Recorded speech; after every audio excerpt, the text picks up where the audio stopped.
bien dans son job pour parler. Alors c'est intéressant, c'est la première fois qu'on en parle d'ailleurs sur ce plateau, de parler élection politique avec le monde de l'entreprise. J'accueille François Clément Grandcourt. Bonjour, cher président, président d'Entreprise et Progrès depuis mai 2025.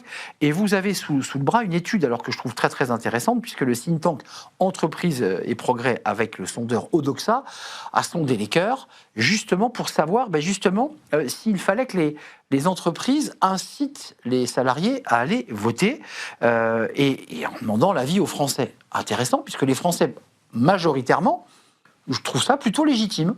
Exactement, à quasiment 60%. Et en plus, ça confirme une étude qu'on avait tournée de la même façon il y a 2 ans et qui était au même pourcentage. Donc en fait, ça institutionnalise le rôle de l'entreprise comme étant l'un des acteurs qui permet aux employés, qui incite les équipes à aller voter. Donc ça veut dire, quand on se penche sur ce sujet, ça veut dire que le service RH, ça veut dire que les managers doivent, et vous êtes directeur général d'une grande entreprise, ça veut dire qu'il faut laisser du temps, il faut laisser des moments d'échange, il faut mettre des affiches dans les locaux syndicaux. Comment on fait là ? Parce que c'est un peu contre-intuitif qu'une entreprise incite les salariés à aller voter. Alors, je dois dire que quand j'ai lu les résultats, à nouveau, je me suis posé la question en me disant, mais moi, est-ce que je me sens à l'aise de le faire ? Toujours est-il que la réponse est quand même sans appel. Et je pense qu'en fait, ça peut se faire de façon très simple, autour d'un café, dans une réunion d'équipe, de façon totalement informelle. Je pense que ça n'est pas clairement le rôle de l'entreprise de faire des formations à la citoyenneté ou d'aller au-delà de ça. Si on regarde un peu à l'étranger, aux États-Unis, les élections se font pendant la semaine. Oui. Et ça vote sur la longueur, sur la durée. Exactement. Et donc, les employeurs, régulièrement, laissent du temps aux personnes qui vont voter pour justement aller voter. Voilà, donc c'est une ouverture, ça n'est pas une prescription et encore moins une consigne de vote. Mais vous qui représentez ce think tank Entreprise et Progrès que vous présidez, sur lequel vous travaillez sur beaucoup de travaux divers, de réflexion, ça vous décale, vous, en tant que dirigeant d'entreprise, en tant que directeur général, vous dites, c'est pas le rôle d'une entreprise de le faire, ou vous dites, ça peut être aussi le rôle d'une entreprise de le faire ? Je pense que le rôle de l'entreprise, depuis très longtemps, est un rôle sociétal et qu'on l'a oublié. On l'a oublié comme société avec un grand S. On l'a probablement également oublié en tant qu'entreprise. Et je trouve ça intéressant que ce soit les citoyens qui nous rappellent à ce rôle-là aujourd'hui, en nous rappelant que il y a un rôle à tenir. Et c'est intéressant de voir également que les entreprises sont à ce niveau très élevé, 60%. Les ONG, et je dirais même presque plus les associations, sont derrière, mais pas très loin derrière, à 54%. C'est vrai. Ce qui veut dire qu'en fait, il y a également une notion de proximité dans l'entreprise ou l'institution où on travaille.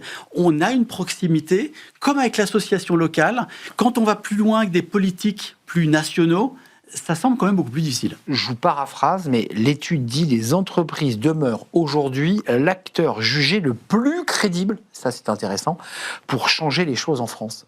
Ça c'est passionnant parce qu'on voit bien qu'il y a un décalage.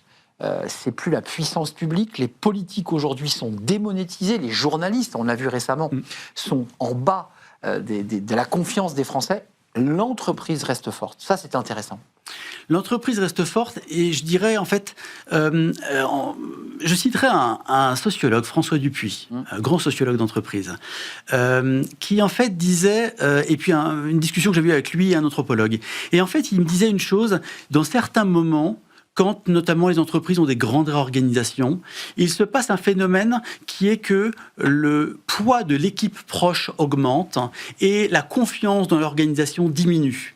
Et en fait, c'est une rupture de confiance de l'organisation au sens large et un gain de confiance dans l'équipe la plus proche. Ouais. Et donc, la question qui pourrait se poser ici, c'est quand on voit que l'entreprise d'un côté et de l'autre côté des associations ont un rôle important bien plus que les personnes au niveau national, est-ce qu'on est en train de voir un phénomène de ce type-là où en fait la confiance se fait avec les personnes avec qui on a une prise ? C'est aussi le contexte ou le sentiment, à travers votre étude Odoxa Entreprise et Progrès, quand même, qu'il y a un contexte de défiance démocratique et que finalement on se rabat ou on va vers les choses les plus solides et l'entreprise fait partie de cela. Non ? Et l'entreprise fait partie du quotidien on y est tous les jours, qu'est-ce que soit que l'entreprise veuille dire, on y travaille tous les jours, et donc cette proximité-là est extrêmement importante, oui. Quand même, entreprise et progrès, on voit évidemment la notion d'entreprise et de progrès, c'est le nom de votre think tank. Vous poussez à cela quand même, l'idée que l'entreprise doit être au-delà de ces simples enjeux capillaires.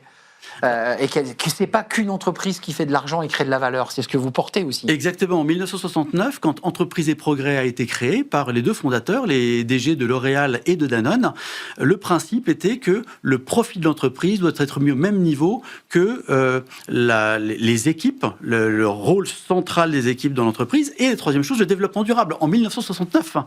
Et c'est intéressant parce que l'étude également dit une chose, les 3/4 des citoyens disent que l'entreprise doit justement avoir ces 3 piliers-là.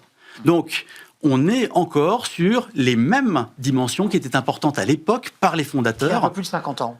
Il y a plus de 50 ans. Merci François-Clément Grandcourt. Cette étude est à découvrir évidemment sur le site du think tank Entreprise et Progrès. À découvrir. Étude intéressante puisqu'elle donne des détails aussi sur les catégories socio-professionnelles et on voit que les cadres sont très engagés sur ce sujet. Merci de nous avoir rendu visite. Président Entreprise et Progrès, le nouveau président, maintenant vous êtes bien installé évidemment à votre poste de président et directeur général d'une très grande entreprise française. Merci de nous avoir rendu visite. Vous reviendrez peut-être avec d'autres études sous le bras aussi passionnantes. On tourne une page, c'est le débat d'actualité. Le CDI jeune, oh là, ça a créé un tollé. C'est le thème d'actualité avec un sujet posé par le BDEF, comment accueillir, intégrer, réussir à faire entrer les jeunes au sein des entreprises au moment où l'alternance s'arrête, qui reste un sujet de débat. On accueille mes invités, c'est le débat d'actu et c'est tout de suite.